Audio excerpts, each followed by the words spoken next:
So we're into picks and bans for SBENU. Sonic Boom versus NaJin Empire. There's that Rise ban against Duke. Yeah, I think we're going to see that pretty much every game from here on out until the nerf bat hits. I'm actually surprised they banned it out on blue side when you could just force NaJin to ban it instead. We'll see what their priority ends up being, though. Well, maybe just not willing to even entertain first picking it, I suppose, at this point. We don't know if Soul can play that Rise. I mean, you'd think anyone could point and click, but maybe Soul's not comfortable doing that, you know? I think that Tarek is really hard. You have to be pretty confident in your ability to play Rise. Although Rise now has a skill shot, Doa, so... Oh, yeah, you're right. He is like 33% more hard to play now. More hard. Harder. English is hard apparently too. There's the Alistar ban against Pure. Of course, the Calista ban as well. The Varus ban coming in against Sasson. Kind of interesting, but SBENU has ran it in the past. Yeah, ran it in their last composition, in fact. Had some good poke with between the Varus and the Lucian. It's a pretty nice siege comp. Yeah. A lot of mid-game power through Rumble. That's pretty good.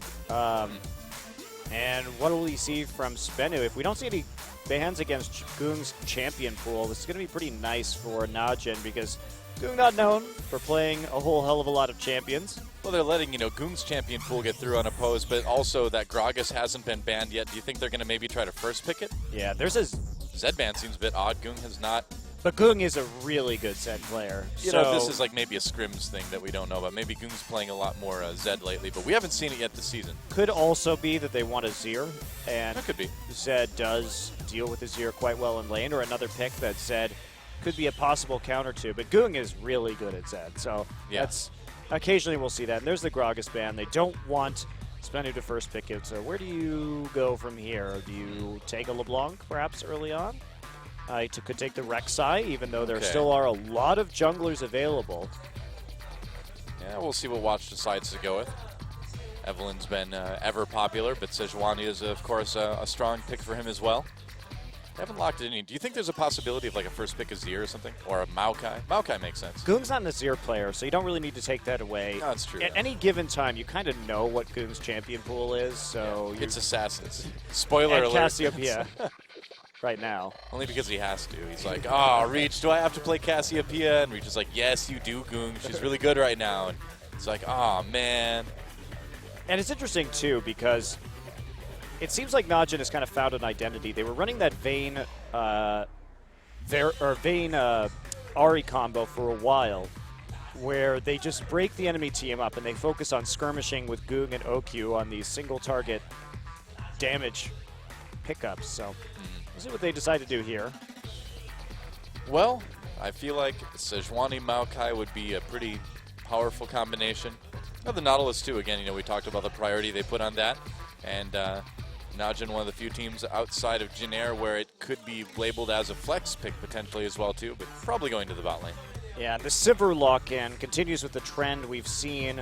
NaJin moving in after they got rocked by SKT and decided that maybe the Jinx and Vayne were not quite as good as they once thought. And so now they're just going for some very strong engage with Sivir and Nautilus. Got to practice some Zac before the pool party skin gets out. Oh, not this game, though. Maybe the Vayne coming in for Nuclear here. I don't think you want to play Vayne into Nautilus ult. I generally wouldn't. But who can surmise the mind of Nuclear? Well, Amumu seems like he's got an ult that would be easily spell shielded. A Q as well. That would be easily spell shielded too. There we go. So Thresh, much more standard pickup as they lock it in. Not really showing us too much in terms of their draft.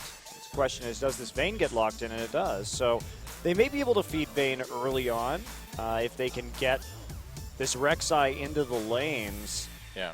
But that is, I don't know, you can spell shield a lot in that 2v2 lane if it's going to be Nautilus Sivir. I think their competition has the flaw of counting on catch to do something too. That is very true. That's it's harsh. It's harsh to say, but it's legitimate, guys. Sorry, Catch. Yeah, Catch has definitely been the worst jungler so far this season. Yeah. I would even wager to say by far. Yes, it's not really close. Although Tucson has his own unique issues right now. That's true. You know, but it's a role swap for him. You know, he's learning the jungle thing. So Rumble maybe for Duke, and watch pick up the Evelyn wouldn't be too surprising, I suppose. Although, with this composition, do you feel like you like the Sejuani ult a little bit more? Well, I suppose Evelyn fills a similar role, so. But I never like Evelyn into Rek'Sai. What's the point? Evelyn is not a very strong jungler in the weak game, has worse engage than Sejuani. Plus, you have to factor in more. You could always flank on Sejuani and maybe make that work, but you also could just engage straight on. It's very difficult to engage from Evelyn unless you have that flank. And with the Tremor Sense, it takes away Evelyn's main strong point. It's all part of the catch effect. You're playing a champion that you know will maybe bait him to try something, and then you kill him in the jungle. Ooh, and Victor, of course, is back now. And the Nunu possibility in the top lane, actually. We don't actually know whether the Rek'Sai or the Nunu could be going into top, so there is a little bit of flex right there. Odds are it would be the Rek'Sai in top. He's got the Smite chosen for his summoner spell, so yeah, probably is a Rek'Sai top. I don't think we're going to see a lot of Smite top Nunu. Probably not. Probably want to take Flash there. And it's going to be a top Fizz instead. Okay. Something that is very highly prioritized in China right now. Yeah. Or Jungle Fizz. Let's get a top Fizz. Jungle Fizz incoming. With the Smite, it's going to be top Fizz. And it's just, Fizz has, when you get a lot of CDR on Fizz, he is very disruptive. My issue with Fizz is that he doesn't offer as much in terms of crowd control in the late game, and his teleport play, his teleport ganks are not great. If you have to make a play in the bottom lane, Rumble with that equalizer is going to be incredibly terrifying, whereas the Fizz, not so scary. Man, this Vayne is going to be very vulnerable against his team NaJin has put together. You've got the LeBlanc in there. You've got the Nautilus ult, of course, to set things up, but Nuclear is going to have to play a pretty spectacular Vayne game, I think, to give his team a chance here. Also, that equalizer is going to be devastatingly effective in the mid game because they're not really going to have much tankiness here. Yeah. I would imagine these roles are going to switch. There we go. They are finally swapping the Victor and the Fizz. But the Fizz to me is also very item dependent. Yes, it can do a lot of damage. Yes, it can help shut down the back line. But in this case, he's not really going to be able to get onto LeBlanc. And Sivir has a spell shield. So, and also if he goes into the back line, he's probably just going to be depth charged and forced out of the fight. It's an interesting pick. I have to say, I really think that there are much better top lane picks right now that provide more versatility. But if you get ahead on Fizz and he gets rolling with Cinderhulk, he does become a big terror. But I also am of the opinion that really snowballing picks are not good. So I have my own biases coming into this for sure. I just am not. What? Wait, you biases? No. No, I don't believe that for 1 second.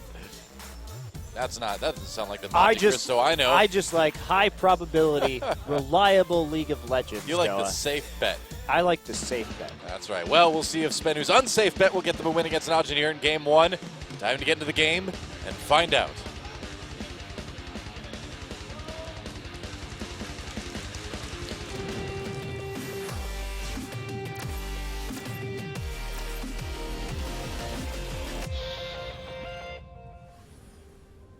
Here we go. SBENU Sonic Boom versus NaJin Empire. Victor and the Fizz was also the name of my 1950s doo-wop band as well. What do you know? The golden tones of Victor and the Fizz. It's a great name for a band, actually. It is, isn't it? Retirement planned. So, Sasentu on this Victor is going to be the only one on his team that has wave clear. And that's another thing you have to consider with Fizz, is that his wave clear is his playful trickster. But the problem with that is that even if you're under the tower, of course you could say, well, Hecarim has melee wave clear. Well, you would be correct. But Hecarim, he doesn't die to a tower dive if he uses his wave clear. The issue is if you stack up a big minion wave on Fizz and he uses playful trickster and then you tower dive him, especially in a lane swap situation, he's just dead.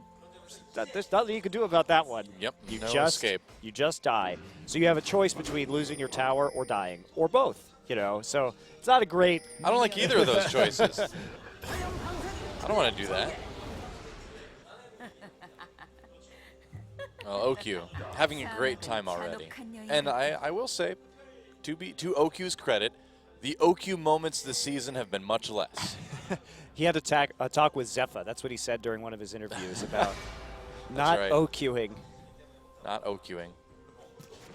Let's pull an OQ. It's like a Gromp start for Watch, and we'll see if they give it over to him. They will. Okay. So we are going to just get standard lanes in this game. Rumble going to go ahead and do that Wolf camp while Fizz does Gromp with his Smite. So he will get that Gromp buff nice and early here. Yep. And Fizz actually going to go do Wolves also. So it's like a double jump camp. Duke is still struggling with the Wolves by himself. Awkward. Nearly dies. Thought he was Scion for a moment. He's like, wait a second, I shouldn't die against his first camp. So he's going to go back before TPing up into the top side. Grab some. Oh, wow. Nuclear just tumbled right into the stun. That was adorable. And Sassen having some trouble early in this lane. Yeah.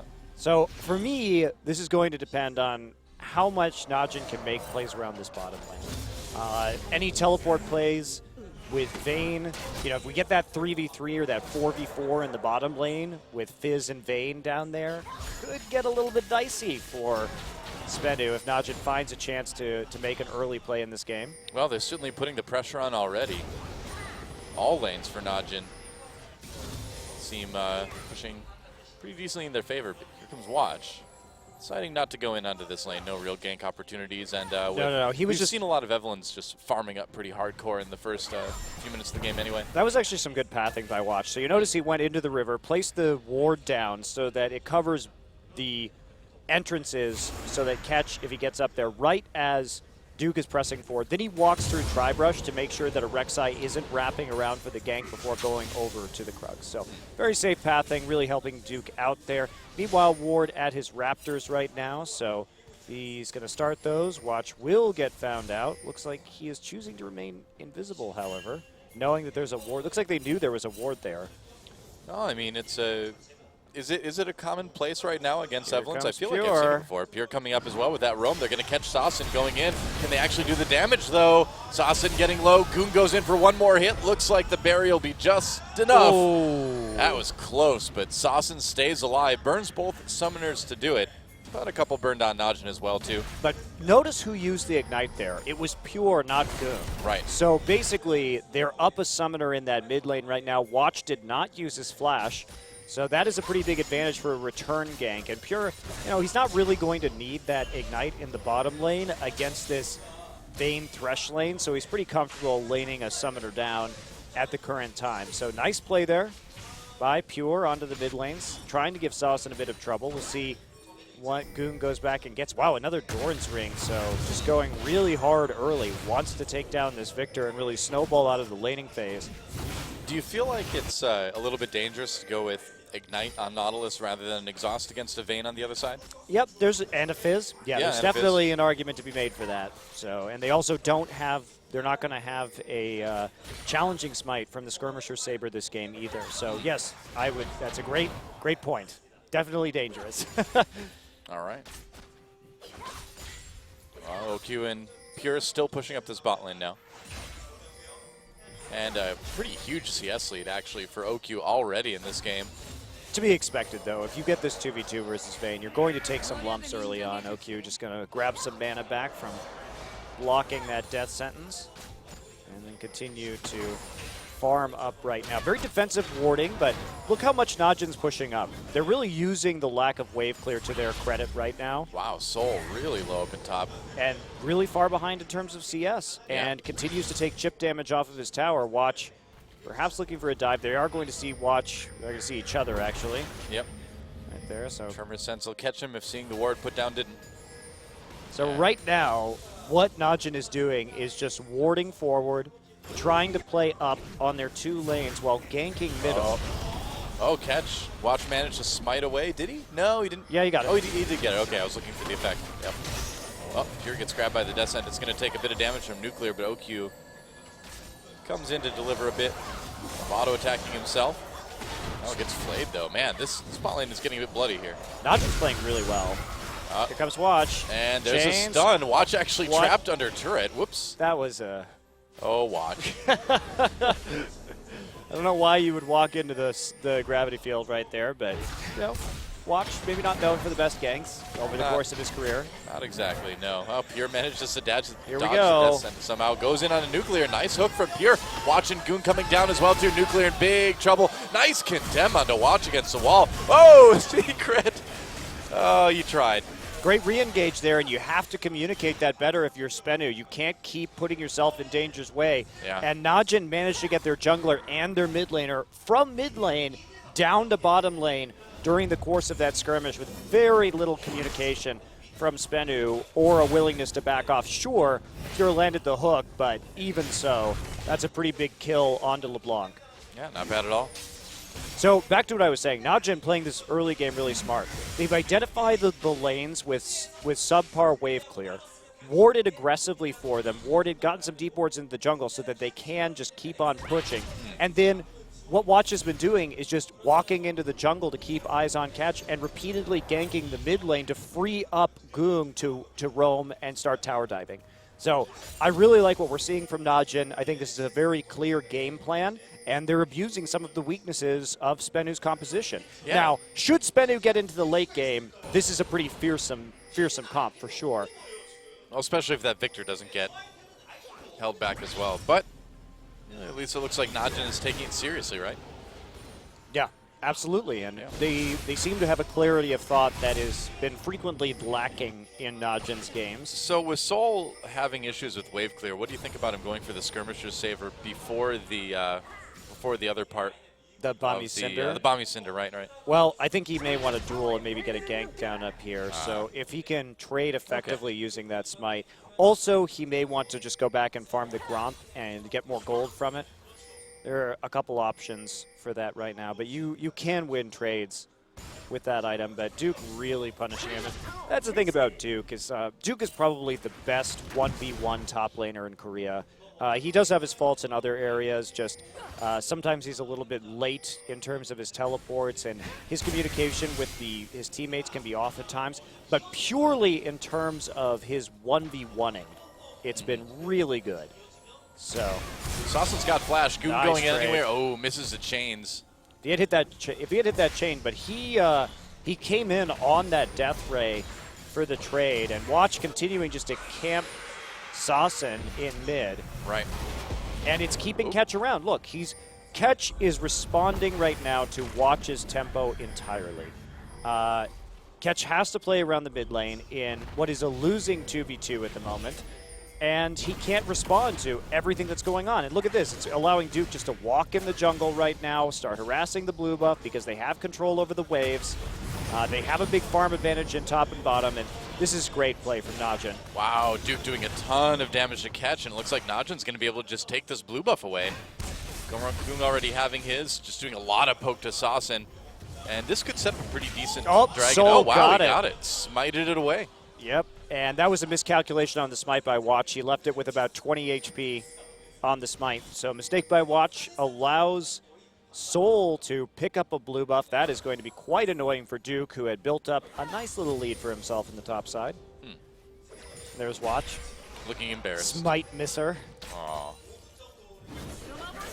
It's rough. You don't want to anger Duke. You don't like him when he's angry. Incredible Duke. His Excellency, the Duke of the top lane. Successor to Flame. First of his name. But it was the second of his name. Flame? No. Duke is the second of his name. Oh, well. Was Leopard first. That's true. second name of his name. Second name. All right. Ketch trying to be sneaky right here. This is dangerous, considering that they don't have control over mid and bottom at the moment. They might get away with it, though.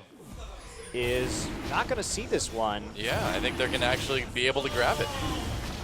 And SBENU showing that they still can be a bit tricky, a bit solid here in the early game. Yeah, clean dragon for SBENU, not bad. Yeah, they're going to see that dragon buff come up on the other members of SBENU. Missed that hook. Watch is here for a gank, can't find it.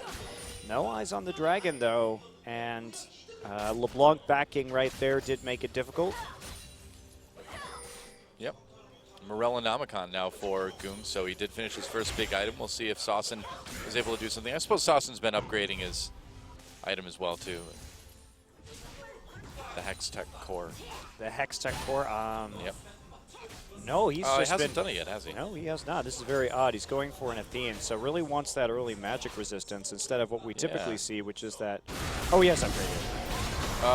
Pierre taking a lot of damage here. He gets the ult down onto Nuclear, though. Pierre running away, gets taken down. Kill goes to Secret. And OQ not really in a position to chase this down and go for any revenge. Yep. So nice gank by SBENU. Yeah, a little bit too far forward, and Pierre uses his ults. 2 summoners still can't get out of it. Meanwhile, only 2 summoners used on the side of SBENU. Yeah. So the CS lead still, good in top and bottom, but SBENU finding little ways to stay relevant to the game. Sneaking that Dragon game, kill bop, and here comes Watch. Big damage onto Nuclear here. Secret very low as well, but wow, they take down OQ. Watch trying to get a kill too. He manages to catch. Soul teleporting down along with Duke. There's Equalizer. Secret gets burned down, and Soul in a lot of trouble as well. He's going to have to give another kill over to Duke. That's a double now. And Goong comes down to take out Nuclear under the turret. So NaJin responding to that kill in bot lane with 4 for themselves. Wow. So that is what I'm talking about when we talk about Fizz relevance in a TP situation. He had finished his Cinder Hulk, but he just can't lay down the same kind of AoE. And as a reminder, that was a 3v4 until Goog showed up just to pick somebody off at the end. So that Rumble doing a hell of a lot more. Because look at the start of this fight. Sure, Death Sentence is down. It's a good ultimate. But Catch is still waiting there. They are low, but they take out OQ fairly quickly. But then this Fizz just kind of, he misses his ult onto Watch. But even if he hits it, Duke still chases him down right there and probably still drops the Equalizer to kill Secret. I don't see a way Soul gets out of that alive. Either way, Duke's getting a double. And it seems, do you feel like Saucin was just really late in following Goong down to the bot lane as well, too? Well, hard to be quick in following a LeBlanc, to be fair. Okay, that's true. Point taken. Victor is not the speediest champion in League of Legends. Yeah, and he's also just not very well equipped to deal with that kind of team fighting yet. But Goong, again, showing up on LeBlanc, and this has always been one of Goong's champions. He plays it very well. Just a matter how good NaJin is seems to fluctuate, and how good Goong is onto how many bans Goong gets against him. Is there a meta where there are power picks like Callista, like Ryze on this patch that have to be banned? Well, that's going to free up picks for Goong. And when Goong is free to pick between his usually 4 to 5 champions that he can play at any given time, he's going to do well. He's like a lesser version of Dade, where his picks are pretty damn scary, but there aren't that many of them. Yeah, I think the really interesting thing is when the meta inevitably goes through its changes. Later on in the season as patches come and go, will Goong be able to remain relevant? It's always the question. Historically, the answer is no, but we'll see if maybe he's turned things around here. Oh, Watch. Takes some damage from Catch, has to ult as well. Now he's going to turn things around. Goong coming up. Got to be careful, though. They don't have a ton of vision there. Yeah, Goong just poking a little bit. Gets the chains onto Secret, though. Oh, this could be really good for NaJin. Yeah, they just back out. As soon as they see that Goong was about to have his ultimate available again, and there was an Equalizer staring them in the face. But with that roam from Secret, more pressure comes down on the bottom turret, and NaJin just able to finally, looks like, finish that tower off, and that's going to go down. Yeah, top lane really low too. Equalizer used onto Soul here. Ult onto Duke didn't do a whole lot, and that's going to be pretty much a solo, almost a solo kill. Oh, there we go. Goong finishing things off. Goodbye. And vanishing. Oh, that was a bad back. chain. That's a wrong way. Reverse chain. Oh, well. It happens. It's better like, whoops, my chain. It's better to do that right after you get a kill than before and then miss it. Yeah. Having a laugh right there, but he did use the distortion well to safely pick up that kill, and we're really, I think, seeing the weakness of the Cinder Hulk Fizz in this particular game. Difficult to farm early.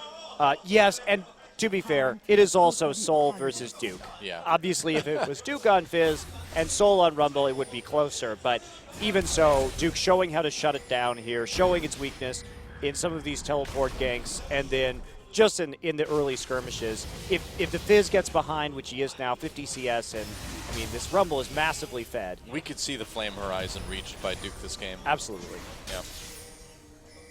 Mid lane turret about ready to go down as well, too. And with all 3 outer turrets being down, if NaJin can do that before Dragon comes up, they're going to have, well, they already have so much presence over that part of the map right now. NaJin's played this game out really well. Yeah.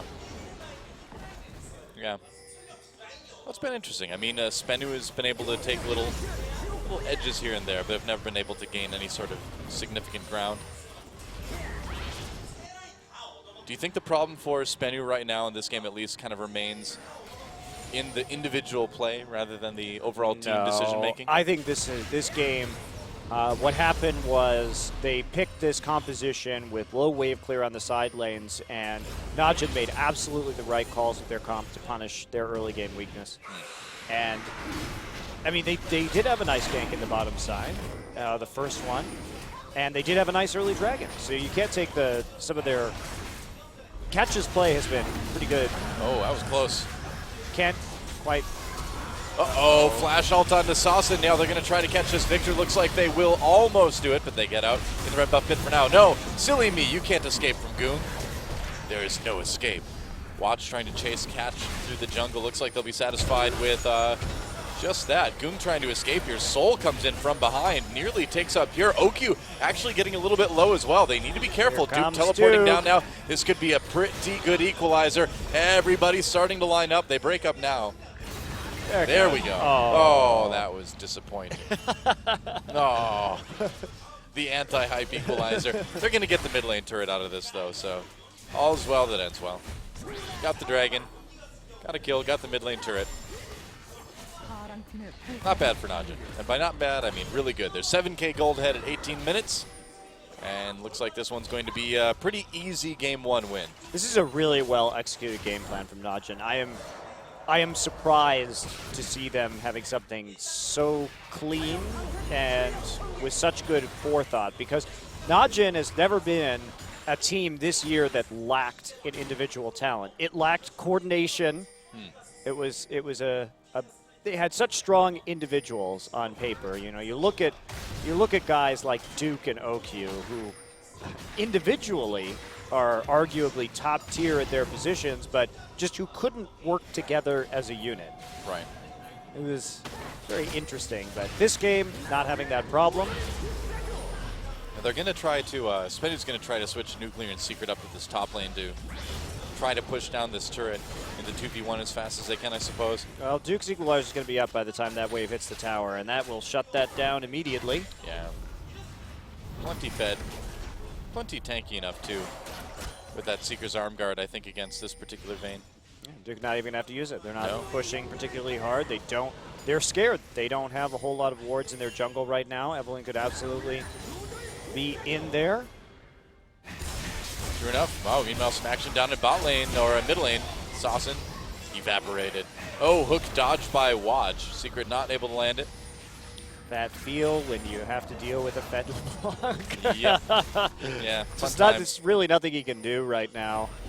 Yeah. Against Goong's LeBlanc, and Watch just popping out of the shadows for a singular hate spike to steal away the kill. Why not? You got to get something on that Evelyn, right? You have to have some reason to be like, Evelyn's really good against the Rex side. Look at all these kills. I'm 2-0-4. Yeah. Well, Watch has been doing, I think he's pressured the right places. I'm not sure it mattered much which champion he was playing, as Goong continues just to go crazy on everyone from SBENU's team. Yep. It's kind of a shooting gallery for LeBlanc from now on. I would be terrified. Yep. At least they have an Aegis. I don't know if I'd be terrified against this. I would just be kind of like depressed and resigned to my fate if I was SBENU, you know? I would have that look, you know, that Secret does in the player picture. And here's where Soul can't use Playful Trickster to clear this wave, because LeBlanc is coming down. Oh, you want to see him die? Oh, he's not going. Goong not going that way around. But he has to back off immediately. Goong's not on the map. Rumble's pushing the mid lane. And so after that Playful Trickster is used, he has no choice but just to back off the tower. Yeah, pretty much. And NaJin able to get that turret a little bit below half health because of it. Yeah, this is not going to be one of our longer games. So you think NaJin should be able to close it out fairly quickly, too. Oh, yes. Oh, yes, I think they will. Unless OQing could slow it down. It's true, but no, he learned his lesson, man. He learned. No more OQ moments, which is too bad because there's some great photoshops of that. And that's what we live for, Doa, the dank memes. That's right. Yep. SBENU joined the league too early to win games, but joined just in time to be the victim of dank memes. Sol manages. He's at least stealing objectives with Smite. So he's got that going for him. Now, he's also going Trinity Force, and I'm not exactly sure who he thinks he's going to be threatening with this Trinity Force in this game. Instead of going for a Frozen Heart, which presents its own problems because he's against double AP. I think he'd have a pretty one-sided fight against Pure. Yeah. That's probably true. But once Pure gets that Righteous Glory, I don't know. I think it might be a little bit difficult. And we're on 5.10, so the talisman buffs did come in, but I still feel like it's a hard choice when you weigh it against Righteous Glory. You know? Oh, I think it's a very easy choice, and that choice is Righteous Glory. Well, it's a hard choice to pick it over Righteous Glory is what I'm saying. It is both a hard choice and an easy choice. I did the old switcheroo on you. The old Monty switcheroo. Oh, you. I can't take you anywhere. But when you factor in the sustain that the Catalyst gives you and the tankiness, it's, yeah. Well, all right. Well, SBENU tries for a desperation engage here, but already people getting pretty low there. Secret goes for a hook onto Goong. He lands it. Sol in the back line getting killed. Meanwhile, Saucin doing what he can. Big group for NaJin, though. NaJin getting fairly low, but 2 kills already. And, yeah, Goong just starting to evaporate people. Saucin getting very, very low. Nuclear on the run as well. Not a lot Vayne can do. 1v5. If she's not fed, that is near perfect ace. Wow, NaJin actually near ace. Played that team fight really badly, but still won just because they have a massive gold advantage at this time because Duke dropped an extremely poor equalizer during that fight. I was kind of expecting a lot of them to die when they all grouped up in jungle when Saucin was coming in. With his Chaos Storm. So yeah. SBENU actually team fought that much better, but without the items, they're just not there to have that same effect. Goong up at 6-0-1 right now, and that, I believe, will be enough to move him into first place overall in this league in terms of kills. Certainly could be. At least for the day, anyway. At least until SK Telecom plays. Let's take a look at this again. So we do see Catch taking a lot of damage early, but then Sol comes in onto the back line, starts to harass OQ, but gets focused down pretty quickly right there. And Duke just walks in, misses his equalizer, and then has to flash back out. Still taunting a little bit from the side, and Watch is going to abandon it. OQ will flash forward for the last kill, and then just called Saucin, being really ahead. Saucin gets cornered in the Raptor pit and converged on from all sides.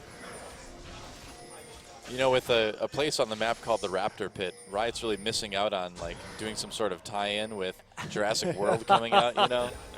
They changed it to Velociraptors for a patch. Yep, that's right. The sponsorship opportunities are really being missed out on. I agree, Dylan. Yeah, that's right. When the game starts, you can just hear Samuel L. Jackson say, "Hold on to your butts," instead of "Welcome to Summoner's Rift." I love it. Where's the Mad Max tie-in with the Piltover custom Blitzcrank? Yeah, exactly. You could you just attach Mad Max to the front of Blitzcrank. There's so many options, so many tie-ins you could do, you know? We have a lot of kind of unofficial tie-ins with champions. I feel like let's get some official ones in there, you know? Why not? Yeah, when somebody pops like any sort of Shirelia's-esque active on an item, you could hear Jeff Goldblum saying, "Must go faster," you know, from when the T-Rex was chasing him in the original Jurassic Park. I love it. Be great. I'm not looking forward to Jurassic World, though. I'm scared, though. I think it's going to be pretty bad. I don't know. I'm not. Probably not going to see that one. It makes me sad, but there's only been one good Jurassic Park movie. It's very true. Yeah. It's been more than 20 years since that's happened. That is actually scary. 22 years, actually. Damn. Yeah. You know, the keychain for my apartment keys right now is actually a Jurassic Park Velociraptor keychain from 1994. It's like awesome. It's a real thing. I'm so Jurassic Park hipster, aren't I? Did you know that that was the first PG-13 movie I ever saw in theaters? Me too, actually. No way. Yeah, it was. Yep. My friend Jesse Borkhardt and I went to that. We were all excited. It was PG-13. And had dinosaurs. That movie's awesome. We brought his little brother along, too. We snuck him in there, and the poor kid had nightmares for weeks. Worth. All right, well, this has been a really fun Baron dance going on for the last few minutes. We had a good conversation about Jurassic Park, you know? I feel like things got done. The reminiscing, that was really the most important part. We have so much in common, SBENU Monte versus Cristo. NaJin. That movie was good. I want to go watch it again now. I actually watched it again recently. It was great. I'm going to do that. I'm going to watch it this weekend, maybe. When Goong ruled the earth. He is more like a raptor than a Tyrannosaurus, though. You know, he's quick and agile, and you know, tricky. He comes in from the side. Yeah, it's not the raptor you saw in front of you. It's the two you never even saw coming in from the side. You know, that's right. You could say that Goong doesn't look scary, more like a 6-foot turkey, but no, Sam Neill would prove you wrong. He would scar you emotionally for life with his tale of Goong attacking you from within the brushes. Yep. Are they going to lose a turret? No. Are they going to get engaged on by this Evelyn? I think so. Watch comes in from the side. Box goes down. Duke looking for a spot to lay down that equalizer. Watch getting a little bit low. Soul the kill there. Equalizer comes down now. OQ on the outside needs to back off for just a moment. Nuclear positioning fairly well here. Has to flash out of that hook. Nice response there. They catch. Of course. OQ manages to get the double kill anyway, and now Goong should help finish off people fairly easily. Saucin extremely low. Goong chasing, dodging the gravity field.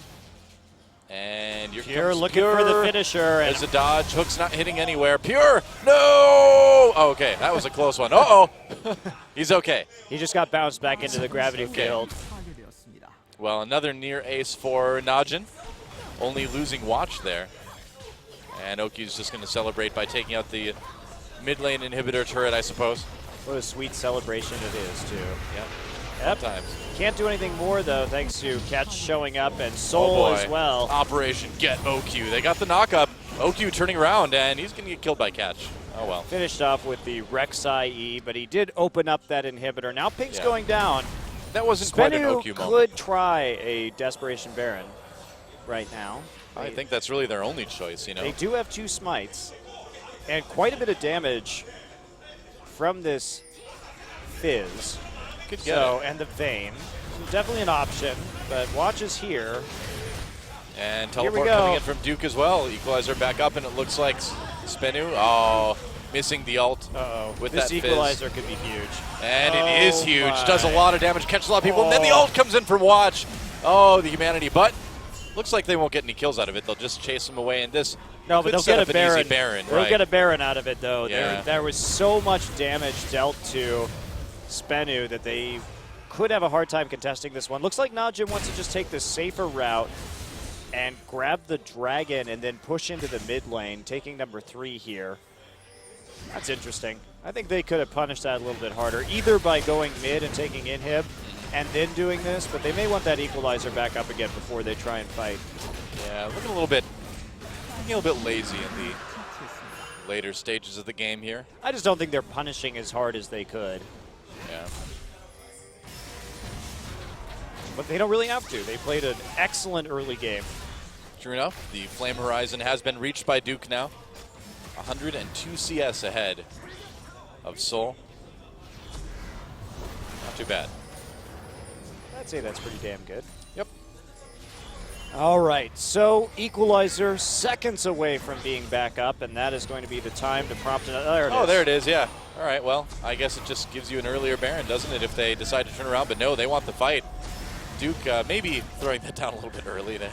Well, he got some damage down and the Leandry's proc. They still saved all the rest of their ultimates. And well, if they are going to take the Baron. Well, they're going to bait it with their Sivir ult and poke, and they Ketch is going to see them with the Tremor Sense. Yeah. You have to have somebody like running around in the Baron pit right there to fool the Rek'Sai. You have to do a little bit of acting if you want to try and bait Baron against Rek'Sai. In general, you can't just sit there. Especially you can't move. You certainly can't run back and forth in the Speed Shrine. Yeah, that's a little bit of a giveaway. Wow, a lot of damage onto Secret. And there's Siverald activated. There's no ward protecting. There's the ult onto Nuclear now.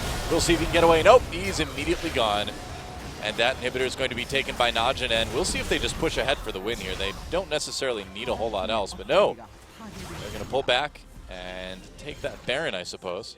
Yep, take the inhibitor, chain it right into the Baron. The Vayne is gone. They could have just probably pushed for the win, though, couldn't they? Yeah, they had Equalizer again. Vayne was gone.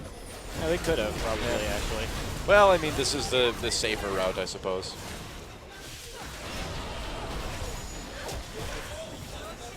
All right, well, Goong deciding that he doesn't even need to help with Baron, because he doesn't.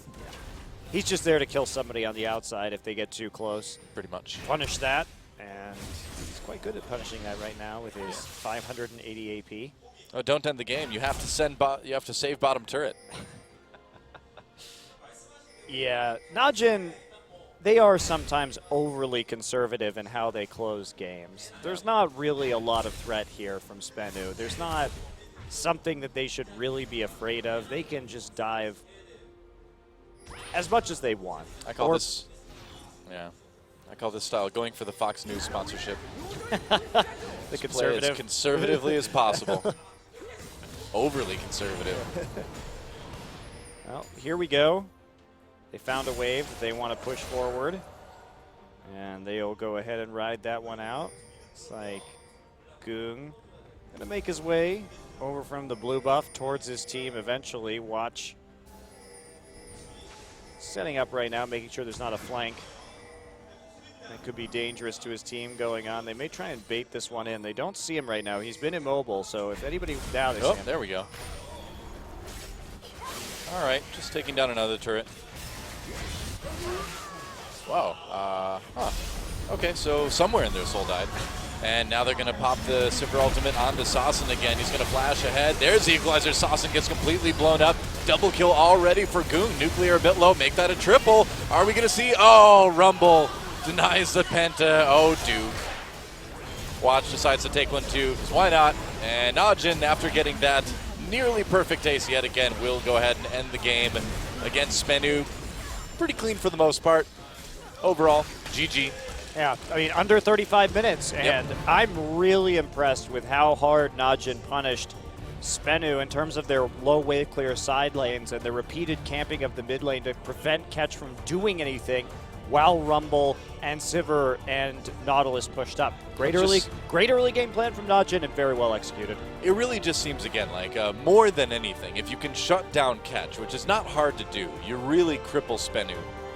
Yeah, and questionable composition there, I think, from SBENU. What they've done well is control dragons early, and what they didn't do there is give themselves any opportunity to control dragons early.